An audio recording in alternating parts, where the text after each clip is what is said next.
मेरे चाचा जी 65 साल की उम्र में भी बहुत ताकतवर थे।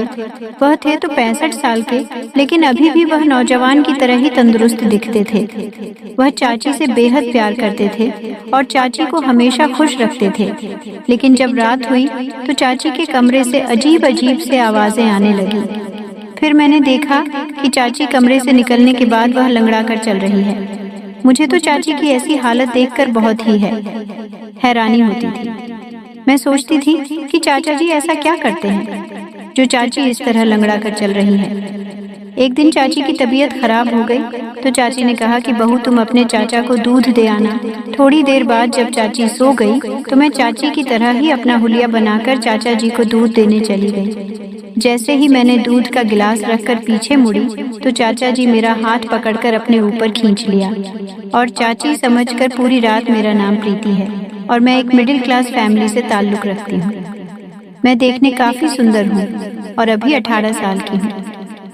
हम अपने माँ बाप के 2 ही संतान थे, मैं और मेरे बड़े भाई सूरज। हम अपने मम्मी पापा के साथ बहुत ही खुश थे। मेरी भाई की शादी 1 साल पहले ही हुआ था। जब से घर में मेरी भाभी आई थी तब से मेरे मम्मी पापा भी बहुत खुश रहने लगे थे।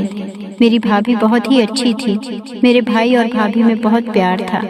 भाई पास के शहर में एक ऑफिस में काम करते थे। वे जब भी ऑफिस से आते तो हम सब के लिए कुछ ना कुछ खाने के लिए जरूर लेकर आते थे। ये सब देखकर मैं बहुत खुश थी। मैं यही समझती थी कि भगवान ऐसा भाई सबको दे। मेरे मम्मी पापा को भी भाई पर बहुत गर्व था क्योंकि भाई मम्मी पापा से बहुत प्यार करते थे। मेरी ग्रेजुएशन की पढ़ाई पूरी हो गई थी तो मेरे मम्मी पापा मेरे शादी के लिए रिश्ते तलाशने शुरू कर दिए। अभी कुछ ही दिन गुजरे थे कि एक अच्छा सा लड़का मेरे पापा को मालूम हुआ। पापा ने इस लड़के की छानबीन की तो पता चला कि लड़का बहुत ही अच्छा है। लड़का का नाम आकाश है लेकिन उसके माता पिता नहीं है। उसे उसके चाचा और चाची ने अपने बेटे की तरह पोसा है। लड़का बहुत ही अच्छा है और उसमें किसी तरह का कोई ऐब भी नहीं है।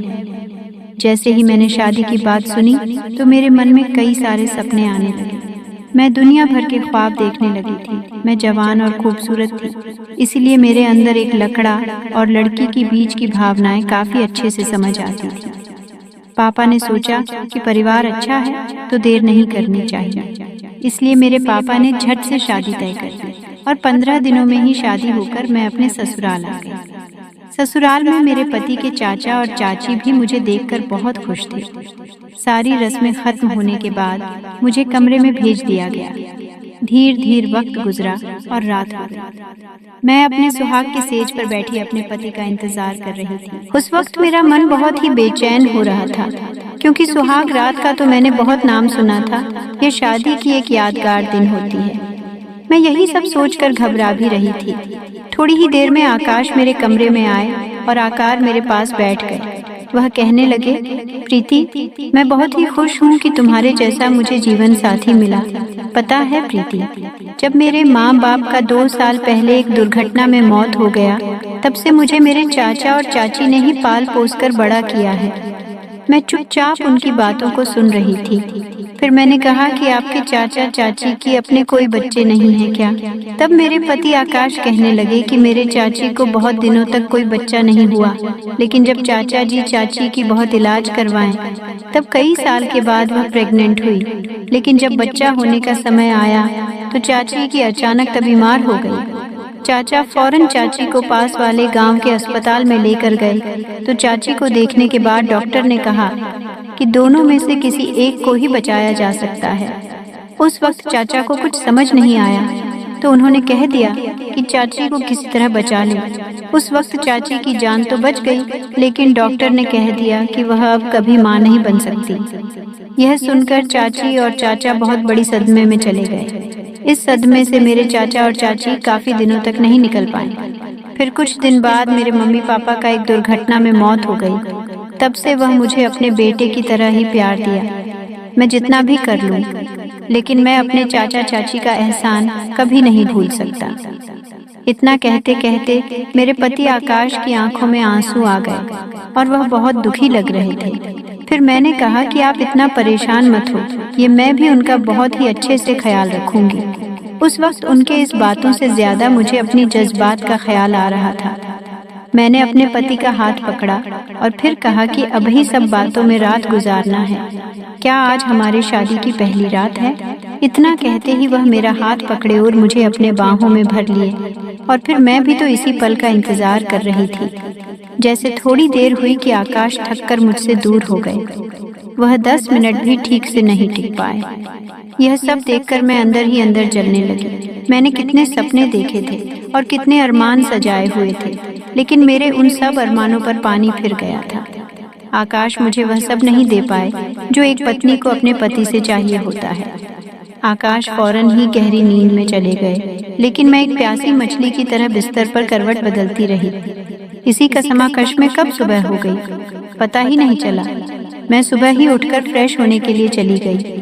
जब वापस आई तो चाचा जी सहन में ही कसरत कर रहे थे। यह देखकर मैं हैरान थी कि चाचा जी 65 साल के होने के बावजूद एक जवान मर्द की तरह लग रहे थे। फिर मैं किचन में चली गई और चाय बनाने लगी। थोड़ी ही देर में चाय बनाकर चाचा को देने चली गई। चाचा जी कहने लगे, अरे बहू, तुम्हारी चाची कहाँ है? वो कहीं नजर नहीं आ रही है। मैंने कहा, जी वह अंदर ही है और कुछ काम कर रही है। मैं अब देख रही थी कि चाची जहाँ कहीं भी होती थी, चाचा जी वहीं पहुँच जाते थे और चाची के साथ अजीब सी हरकतें करने लगते थे। चाची कहती, अब तो शर्म करो, घर में नई नई बहू आ गई है। अगर वह यह सब देखेगी तो क्या सोचेगी? चाचा जी कहने लगे कि क्या सोचेगी, हर पति अपने पत्नी के साथ यह सब करता है। आकाश भी यह सब करता होगा चाचा। चाची की ऐसी बात सुनकर मुझे बहुत ही शर्म महसूस हो रही थी। मैं सोचने लगी कि काश आकाश भी ऐसा होता।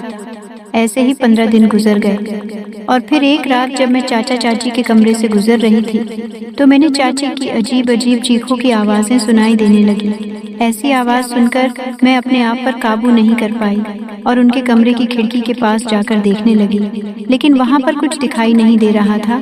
तो मैं दरवाजे के पास जाकर देखने लगी।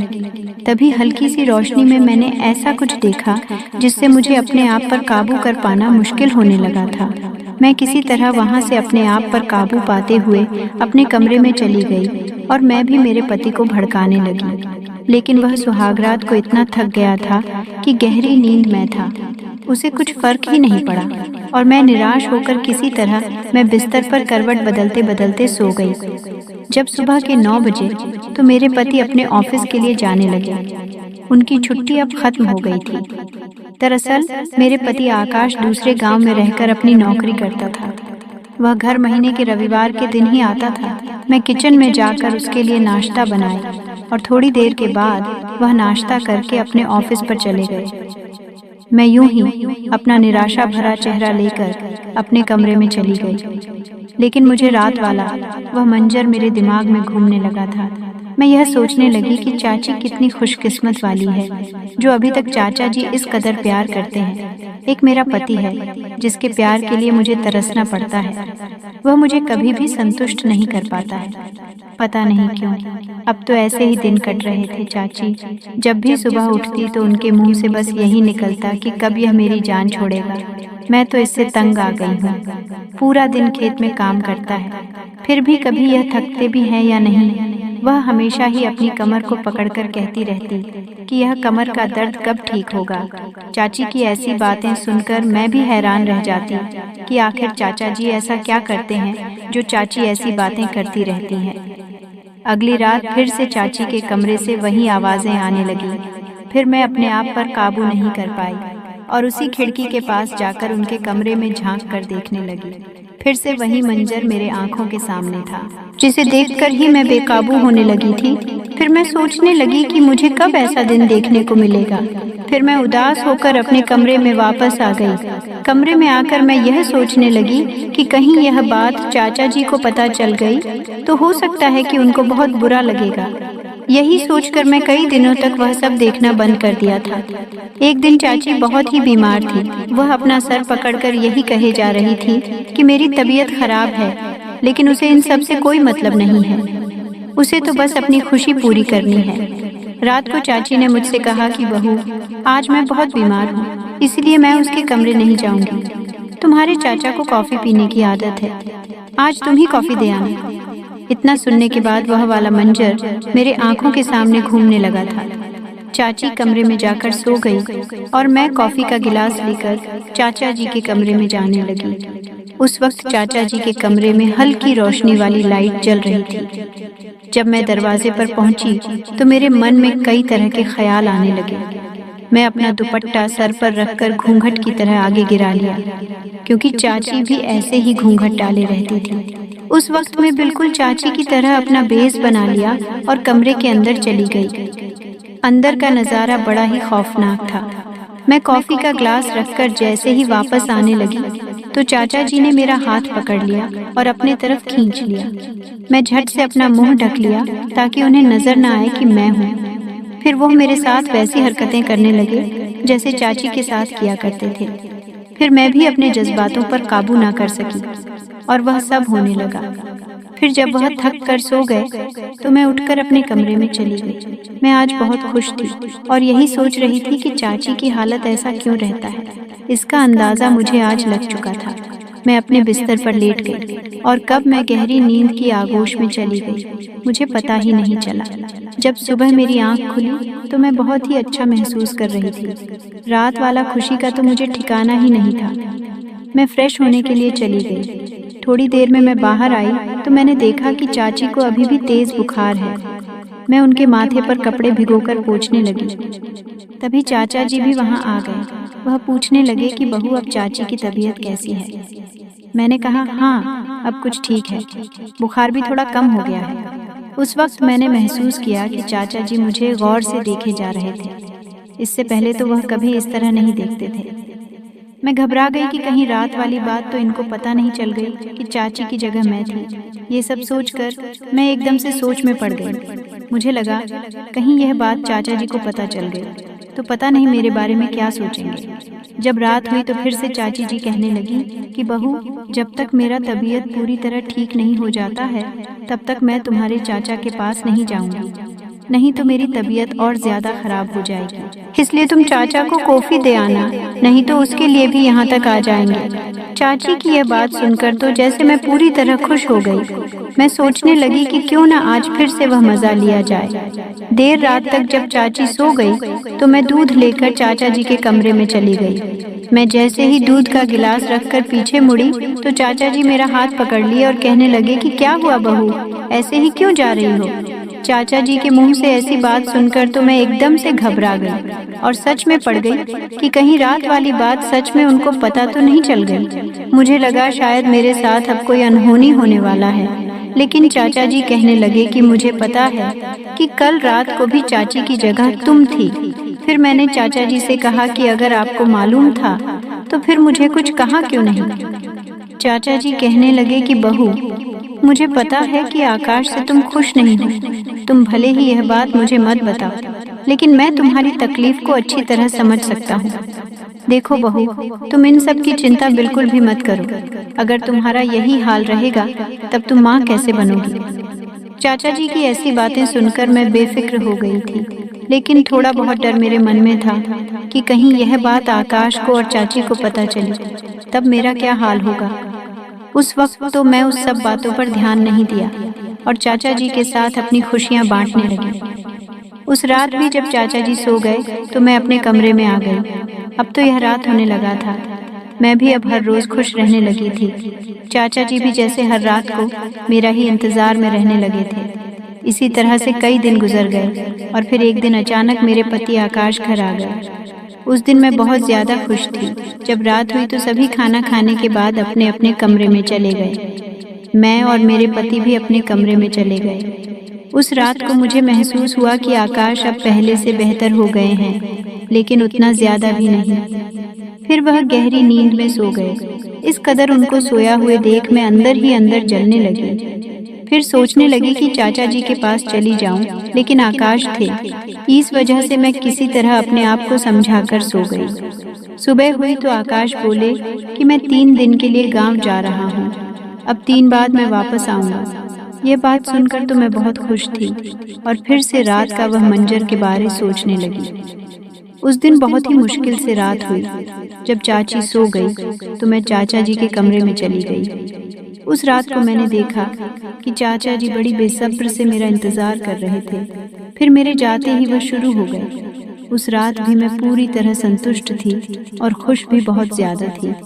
अगले दिन जब मैं घर के कामों में व्यस्त थी, तब अचानक मेरे पति आकाश घर आ गए। यह देखकर तो मैं एकदम से घबरा गई। मैं उनसे पूछने लगी कि क्या बात है जनाब, बहुत जल्दी वापस आ गए। आकाश कहने लगा कि प्रीति, अब मैं अपनी ड्यूटी घर से ही किया करूंगा, क्योंकि अब और ज्यादा मैं तुम्हें तकलीफ नहीं देना चाहता हूँ। उनके मुंह से इस तरह की बातें सुनकर तो मैं सोचने लगी कि मेरे पति आज ऐसी बातें क्यों कर रहे हैं। फिर आकाश कहने लगे कि प्रीति, मैं कितना खुशकिस्मत वाला हूँ कि मुझे तुम जैसी पत्नी मिली है, क्योंकि जब किसी औरत को अपने पति से संतुष्टि नहीं मिलती है तो वह गैर मर्द की तलाश में रहने लगती है, लेकिन तुमने ऐसा नहीं किया। आकाश की ऐसी बात सुनकर मैं अपने आप को मन ही मन में कोसने लगी। मैं सोचने लगी कि मेरे पति मुझ पर कितना भरोसा किया था और मैं इनके पीछे क्या रही थी। इतना अच्छा पति को मैंने धोखा दिया है। उस वक्त मुझे अपने आप पर पछतावा होने लगा था। मेरे पति कहने लगे कि पता है प्रीति, मुझे एक गुप्त रोग था जिसका इलाज मैं शहर में ही रहकर कब से करवा रहा था। इसी रोग के वजह से मैं अभी शादी भी नहीं करना चाहता था, लेकिन चाची रोज मुझे कोसती कि शादी कर लो, शादी कर लो, इसलिए मुझे तुमसे शादी करना पड़ा। वैसे अब कोई दिक्कत नहीं है, अब मैं बिल्कुल ठीक हो गया हूँ। जब रात हुई तो मेरे पति से मुझे वह खुशी मिली जो शादी के बाद कभी नहीं मिला। अगले सुबह जब चाचा जी की नजर मेरे ऊपर पड़ी तो मैं उनसे नजरें चुराने लगी। मुझे उस वक्त अपनी गलती का एहसास हो चुका था कि मैं एक गलत राह पर चल पड़ी थी, लेकिन अब मैं अपने पति को धोखा नहीं देना चाहती थी। उस दिन के बाद से मैं चाचा जी के कमरे में जाना छोड़ दिया। चाचा जी भी मेरे ऊपर गलत निगाह रखना बंद कर दिए। वह भी एक अच्छे इंसान की तरह ही रहने लगे। दोस्तों, आजकल जब किसी महिला या पुरुष को अपनी पति या पत्नी से संतुष्टि नहीं मिल पाता है, तब वह गलत राह पर निकल पड़ता है। दोस्तों, यह कहानी आपको कैसी लगी? हमें कमेंट में जरूर बताएं। यदि आपने अभी तक हमारा चैनल सब्सक्राइब नहीं किया है तो चैनल को सब्सक्राइब करके बेल आइकन को जरूर दबाएं। धन्यवाद।